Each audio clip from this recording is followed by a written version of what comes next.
So in this video I'm going to show you how I transformed this UPVC door, which had definitely seen better days. It's peeling at the bottom, it's damaged in the middle, and how I transformed it from this sorry state into this. A modern, clean, fresh, brand new looking door. So as I mentioned before, this was peeling at the bottom, the kind of paint is coming off, and it's showing some metal underneath, and it had also been repaired. I actually repaired it. There was a hole in the middle of the door, and I actually got some UPVC or some plastic filler. I'll put a quick photograph of the one that I used, and it was about £7 or £8 to purchase. So originally this was a hole, and how I repaired it was to get some expanding foam, just fill in the void behind, and then once that had completely dried, then I've used this plastic filler to then layer it in and to build it up. I've probably put a bit too much on there, as you can see in the photograph, but by all accounts it sounds very, very well.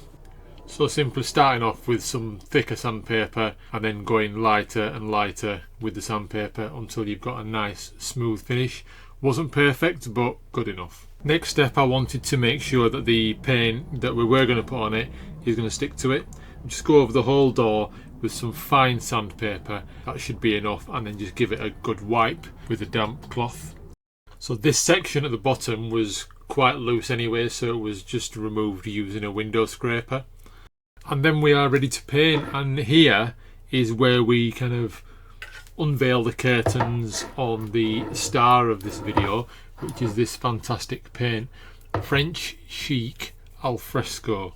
And this is for interior and exterior, and it's chalk and mineral paint, self-priming. And I've actually taken a screenshot so you can pause this video and you can have a good read of that.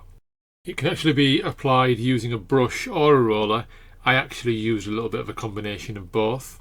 So I actually made this video after I'd finished the door, so I can genuinely tell you how fantastic I think this paint is. It's probably one of the best things I've purchased this year, and that's saying something for a tub of paint. So let's go over to the door, and the first thing that we want to do is to take off the furniture. So we're taking off the handle and we're taking off the letterbox. So let's get the paint cracked open and let's give it a good stir. You want to be stirring it for a good few minutes, making sure that it's a consistent consistency. And then very, very simply, we're going to start painting.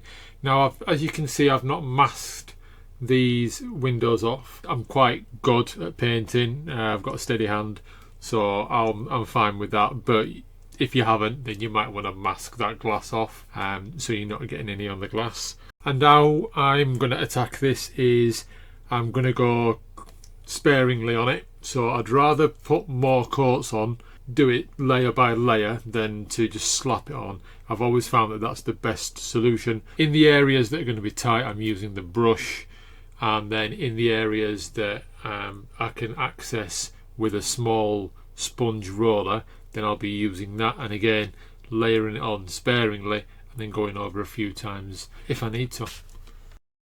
So at this point I will speed up the video. You don't need to see it kind of in real time, and you'll see as it progressively gets better and better, and then right at the very end we'll do a comparison between the two. I've also tried to capture some photographs of how it should look like, or the kind of finish you will get from the paint as well.